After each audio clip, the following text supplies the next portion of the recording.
Hello everyone, welcome to my garden again. I'm going to continue with some more tales of Ireland. Years ago I moved to the west coast of Ireland, in fact to a town of Ennis, County Clare. My main job was breaking and schooling young horses to sell. We sold a lot of horses at that time to Switzerland. The main dealer was the founder of a famous dynasty, Matthias Fuchs, father of Marcus and Thomas Fuchs, both Olympic riders. He would come over every 2 or 3 months and buy a load of young green horses. They had to be able to walk, trot and canter, jump a small jump and rein back. If they did all of this, he would usually buy them. We in turn would visit lots of farmers and buy young, unbroken and mostly untouched 3 and 4 year olds. Herd them into a cattle truck and take them home. There were just 2 of us, me and a young fellow called Aidan. Aidan was a farm lad who could sit up on a horse like a limpet. Not much style, but a lot of self-preservation.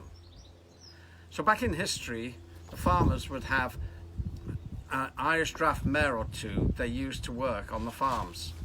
At that time, the stallions would travel around the countryside, covering the mares at home. One funny story I heard was when artificial insemination first started. So the vet arrived at the farm, and he tried to explain what it was all about. So he carefully told the farmer, an old boy who was not too worldly, how it works. So Mr. Minogue, instead of the stallion covering the old mare, it's me who will inseminate her. The farmer looked a bit old-fashioned at him and says, Your Honour, that's something I don't want to watch, but I'll let ye carry on. There's a nail in the back of the door you can hang your pants on, and I'll fetch a bucket for you to stand on. There'll be a cup of tea at the house when you're done. I expect you'll be needing it. All right, moving on. A great deal of my time in Ireland was spent hunting. The reason for this was because I used to hunt the young horses which were sold on to as maid hunters. It was great fun, but sometimes a bit scary. I recall one time we had a horse that was 8 years old before he was caught up from the hills and handled. He was a big brute of a horse, about 17'2", built like a Norman knight's war horse. We called him Oxo Bob. It took me a long time to break him, and on one particular occasion I had just put Aidan up on him to ride him for the first time. So this war horse decides he wanted to go home without permission. Now I'm not a big fella. I was strong enough, but I was a lot skinnier than I am now. In fact, my mother would describe me as a matchstick with the wood shaved off. Or another favourite of my mum's was, there's more fat on a hen's lip than there is on you, son. As I said, this big fella decided he wanted to go home, but I didn't give him permission to go home. He just went anyway, and he went really fast. The field that we were working in, the field, we didn't have posh places like indoor and outdoor schools at that time, so off we went as fast as he could drag me across the field. Unfortunately for me, the field was a cleared piece of cragland, which means that they had moved lots of rocks and boulders to make some grazing. But there was still some fairly flat, hard stones lying about.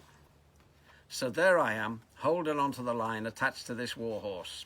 Aidan clutching on for dear life and me bouncing from rock to rock on my stomach, refusing to let go because I was afraid for the lad's life. I also remember it was chucking it down with rain and it was pretty slippery. He did eventually pull up when we got into the yard and I could let go, feeling very battered and bruised, extremely wet and very muddy. I resolved to solve the problem of Big Bob, the warhorse. So my boss suggested we bog him out. We do what, says I? Bog him out, take him to the bog, down below the bottom field and lunge him. You'll know when to get on him, don't worry. So after about 10 minutes, this obstreperous big tank was blowing a bit and had sunk about 3 feet into the bog. Jump up on him, Aidan, I said, quick while he's still puffing. Right, boss, he said. Well, I still had a lot of bruises, so I didn't feel too badly about him. He was a tough one and cared not a jot about me. But he was broke at last. So one day, my boss tells me to take Bob hunting. Are you serious? I said. He'll kill me. Don't worry, he said. The meet is at the Shannon Shamrock Hotel. It's 20 miles away, and he'll be tired enough when you hack him to the meet. 20 flipping miles. I set off at Sparrow's Fart. That's very early in the morning for you posh people. And I trotted almost all the way there. Bob was hardly blowing when we got there, and I arrived early, so he had plenty of time to recover, more's the pity. The huntsman was a friend of mine, and we'd had a lot of great days in the past, so he gave me the heads up. We've a few Americans out now, Ernest, so we're going to lay a drag to give them a good gallop. Now, normally I would have enjoyed the crack, but I had a feeling of impending doom. I was right. They laid a drag, which is usually a scented aniseed-soaked rag that the hounds could easily follow. The hounds went off, the huntsman went off, and yes, you guessed it, Bob and me went off. Now, he was no racehorse, but oh boy, he was fast and very strong. I was probably 30% in control, so was 70% out of control. Now, Bob could really jump and would turn away from nothing, so I was not worried on that score. We jumped about 6 or 7 fairly meaty stone walls. He was moving fast, but I was managing. Then a vision appeared in front of me.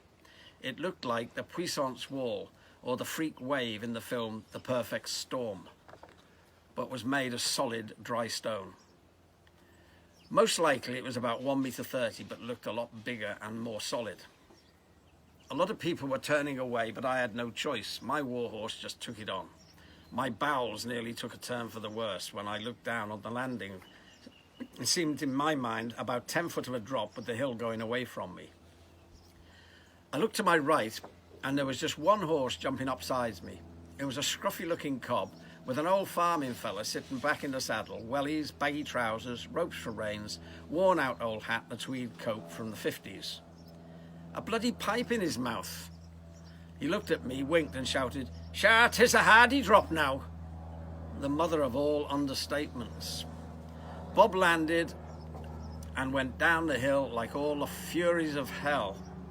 This time he was 100% gone, zero control, neck set as hard as a rock. I was not happy. I had no hope of stopping him if I had an anchor on his tail and retro rockets up his bum.